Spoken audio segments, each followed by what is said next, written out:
Now, the second part of a controversial BBC documentary on the royals will be named Sexist over fears that the word Megxit is indeed sexist. Well, Megxit was included in the Collins English Dictionary as one of the top 10 new words of 2020. Prince Harry recently said the word, used by the press to describe the decision by him and his wife, Meghan, to quit their royal duties, was, quote, misogynistic. Well, that was, and also that it was created by a troll, apparently. That's interesting. Anyway, as a result, BBC bosses have chosen not to use the title on Monday night's episode of The Princes and the Press. Joining me now to discuss this is Charles Ray, former royal correspondent at The Sun. There he is, a wonderful smiling face to greet the nation this particular Sunday evening. Basically, all of this hinges on whether or not the term Megxit is sexist. And I think really what that hinges on, Charles, doesn't it, is whether or not it was more Meghan wanting to leave the royal family than Harry. Because if it was a Megxit, then it is one, isn't it? Well, it is a Megxit, and I have to say, Patrick, this underlines that there isn't anybody at the BBC who's got a clue about headlines, newspaper headlines, or even broadcast headlines, and certainly the idiot who lives in Montecito hasn't got a clue either.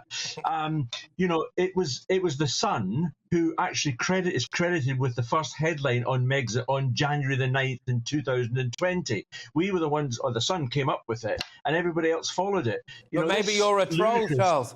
Maybe that's what it is. Maybe you're the troll, according to Prince Harry.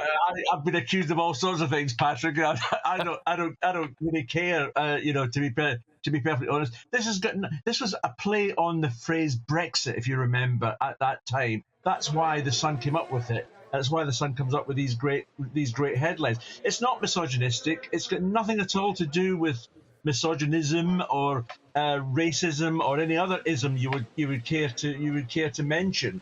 And I'm afraid the Duke of Sussexit hasn't got a clue what he's talking about.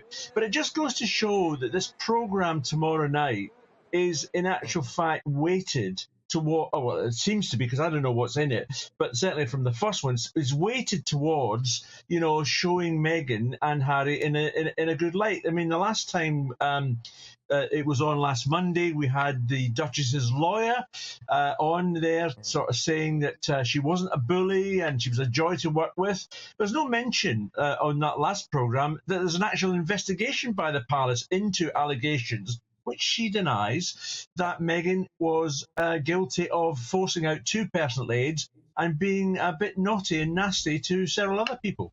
And also, as well, there was some interesting elements that Meghan Markle misremembered or indeed didn't remember at all when it came to the court hearing that's been taking place recently, isn't there? And it's amazing, isn't it, what a selective memory they can have. What's your view on that?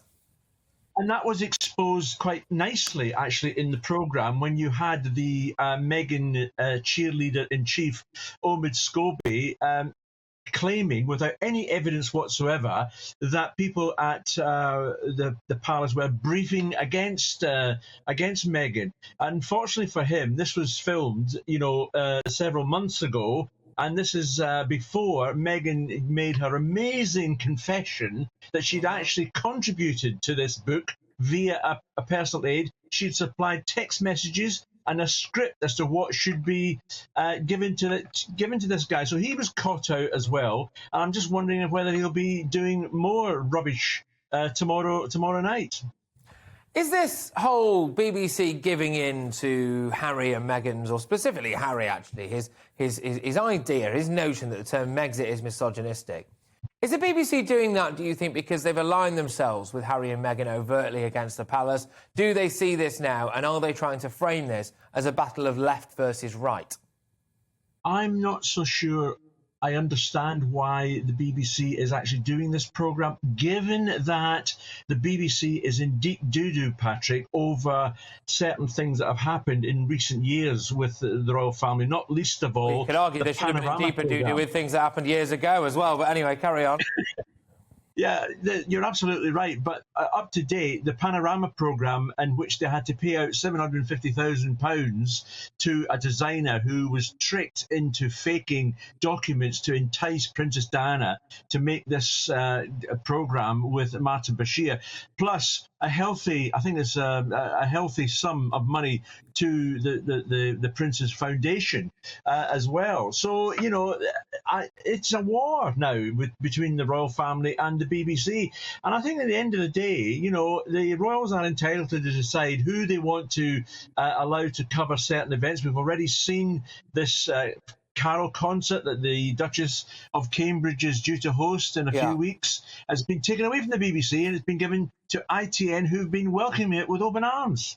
No, they have, exactly. It is a staggering situation here, isn't it? Is there question marks really now? Maybe, just maybe, let me play devil's advocate here, that we as a nation, we didn't understand Meghan Markle. We didn't understand where she came from. What we did understand was the royal family and the nature of it. And bless her little cotton socks. She got caught up in the whole thing. She thought that it would all just be tiaras and tea parties. And actually, sometimes she had to cut the ribbon outside a new town hall somewhere in Scunthorpe. And goodness me, there's no way she could have known that. And she was well within her rights to disappear back off to California and raise chickens. Well, that's some devil's advocate you're playing there, Patrick. I can tell you that much. Well, let's look at the facts. When Meghan came over here and, you know, was going out with Prince Harry and then eventually married him, she was welcomed with open arms.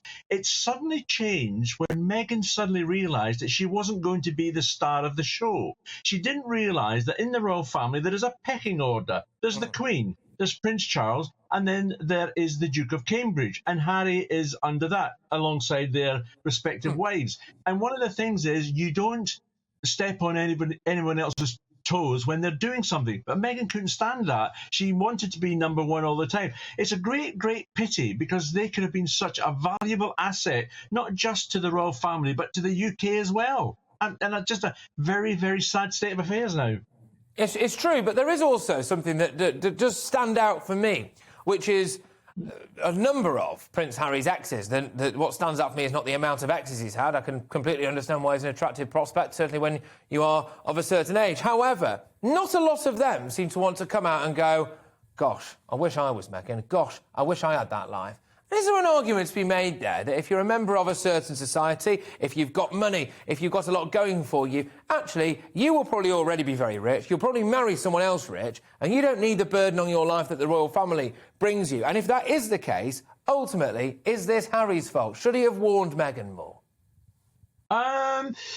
I think with some of his ex-girlfriends, they sort of sat back and they had a light bulb moment, really, and sort of thought, hang on a second, I don't really want to get involved in the royal family with all its exposure, with all its, you know, constant, everybody either criticising you or praising you or whatever else. I think Meghan was at fault here, and I'll tell you for why. Because when you look at the way that Meghan was welcomed into the royal family by everybody, it's a completely different situation to when Princess Diana and the Duchess of York came into the royal family. They were very much left to their own devices and to fend for themselves. The men in the grey suits were scheming against them. But both William and Harry never let that affect, you know, Catherine and Meghan. You know, they were fighting there for them. And I honestly, the royal family welcomed that girl into their family with open arms. You just got to look at the wedding when Prince Charles partially walked her down the aisle. You know, it's just they were bent over backwards for her. Welcome to the GB News YouTube channel. You can watch us live 24 hours a day, catch up on your favourite shows, and join in the conversation in the comments below. Don't forget to subscribe and you'll never miss any of our exclusive content.